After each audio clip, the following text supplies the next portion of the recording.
Modern life. Between careers, kids, and health, it can be mayhem. That's why we're here. I'm Dr. Lisa Varghese-Kroll. And I'm Dr. Lonray Falusi. We're physicians, moms, and longtime friends who break it all down for you. Wondering how to juggle all the balls and still stay sane? Looking for advice but don't want to be overwhelmed? Curious about how to make the most out of life for your family but enjoy it at the same time? You're in the right place. Welcome to Health and Home with the Hippocratic hosts. On this episode, we talk about how to recognize good information versus bad. How can you tell whether something you read online is reliable? Does it really matter? And how can we stamp out myths and support the spread of facts in order to protect our families and communities? Hello, Lisa. Hey, Lonray. How are you? Doing all right. How are you? What's new? Oh, my goodness. It's Groundhog Day. Yeah. You know how Corona life is. Oh, yeah. But, you know, it is great to know that we are all going through this in one way or another together. And we hope that you are all out there are doing well, hanging in there. And as always, we're so grateful to our healthcare community and all the essential workers who are taking care of us all and helping us all to fight this pandemic. And thank you to all of our listeners, too, as we hope that you are also following, the safety protocols around staying at home or safer at home, wherever your state may be at this time. So thanks for thinking about, yourselves, your families, and others who are around you. Agreed. So, when we were talking about this episode's topic, this is something that's close to our hearts. We really believe in education and communication, and we wanted to do a deep dive into why it's important to be able to recognize good versus bad info. Our current lingo calls it fake news. Now more than ever, I think we can see that this is a really important skill. And why is that? Well, thanks to the internet, written and oral statements can now spread like wildfire. Centuries ago, information transmission, it required one human to pass a story to another human. That's an inherently slow process. But now, someone in Mexico can post something online that's read by someone in Japan just minutes later. And as a former journalism major, I certainly feel that there are positives to this kind of reach. As in our current global pandemic, experts can quickly disseminate life-saving information to millions, potentially helping people change their behaviors in short time frames and saving multiple lives. So that's great. But false information can spread just as quickly, which can be very dangerous. And additionally, factual information can be changed in subtle or overt ways by their messengers. And that can lead to drastic changing of the overall meaning by the time it reaches a recipient. So an example of the effect of incorrect information is, people who deliberately leave false negative reviews for businesses, either because they're competitors or because of personal grudges. And those businesses can end up being in very real danger of financial ruin through no fault of their own. Another more severe example is the recent insinuation that many of you may have heard that disinfectants could be injected into humans as a potential cure for COVID-19. Let us be perfectly clear, this is extremely dangerous, not in any way medically sound, and it directly led to a doubling in emergency calls to poison control in the United States from people who followed that suggestion. So being able to distinguish reliable versus unreliable news is very much a matter of justice and safety, and it can be a matter of life and death.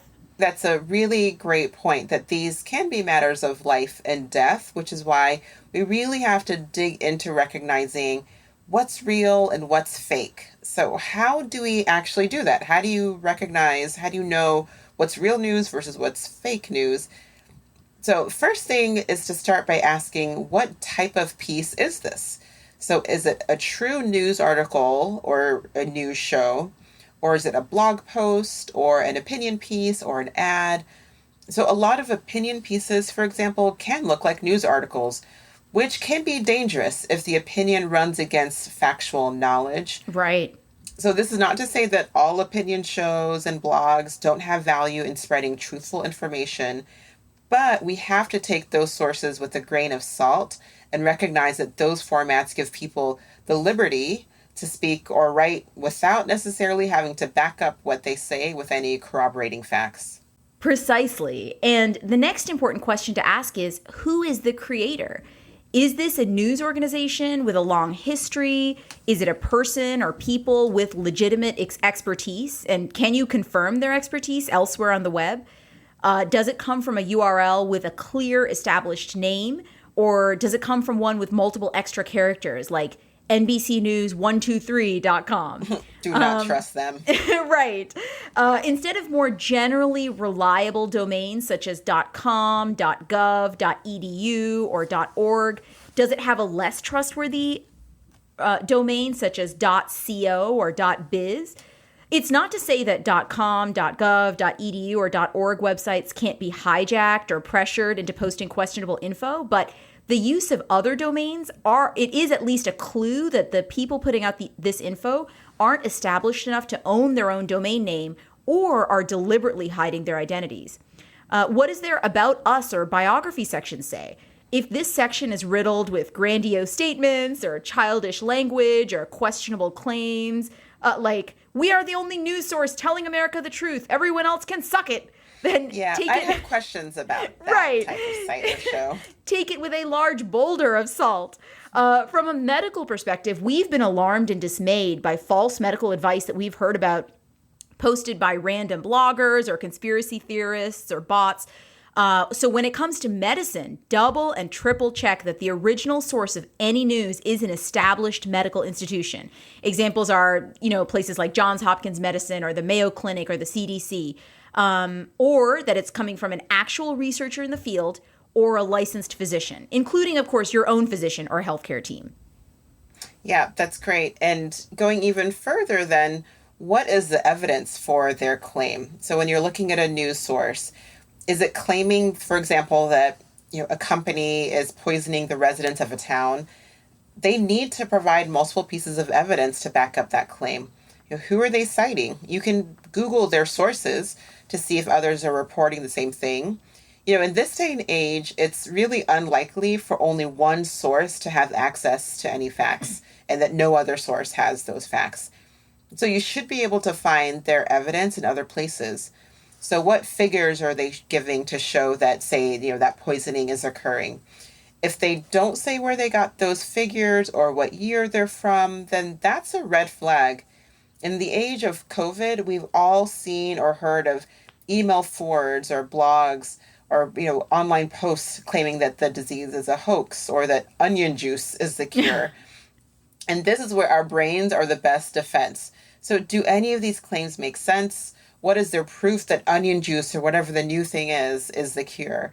Conversely, if what they're saying is true, what would be the motive? Always a great question to ask. What would be the motive of someone, so like a governmental organization, to hide this information? If these things were true, wouldn't it just be easier for the CDC to just tell the public, go drink onion juice and go back to normal life? Or to deal with an economic depression and tens of thousands of deaths and climbing, thinking about where they're getting their source of information, looking into those sources, and then thinking about, if this is really true, then why am I not hearing it from other credible sources? Right. And building on that, the next question to ask is this piece biased? Does it only attribute positive characteristics to one side of the issue? Does it provide quotes only from people on one side of the issue? True journalism requires a complete investigation. If someone is being accused of something, they need to be given an opportunity to respond to that accusation. Is there evidence that the author or reporter tried to do that, such as saying, as of press time, they were unable to be reached for comment or something like that? Is there a chunk of the story that's clearly missing, such as why this person or organization, like we said earlier, would be motivated to do what the author says they've done? And what's the date on the piece? Is it an old story that isn't actually relevant to what's going on today? Another thing to look inward and ask ourselves is, if the creator repeatedly posts negative articles about a cause or a politician that you like, is it possible that your own bias could be blinding you to the fact that they are true? This is really tough to do, but recognizing our own preconceptions is an important part of being an educated news consumer and citizen.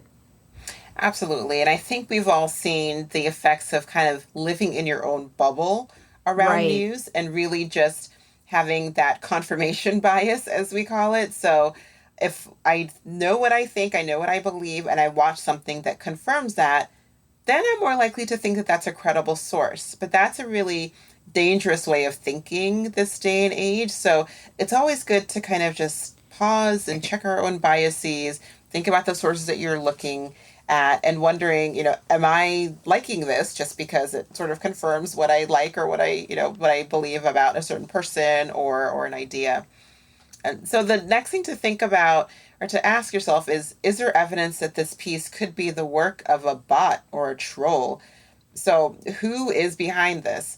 And how do you know whether or not it's a real person or just someone who is out to, cause trouble, or a bot that's actually not really a person that you're responding to? So, a few things to look into.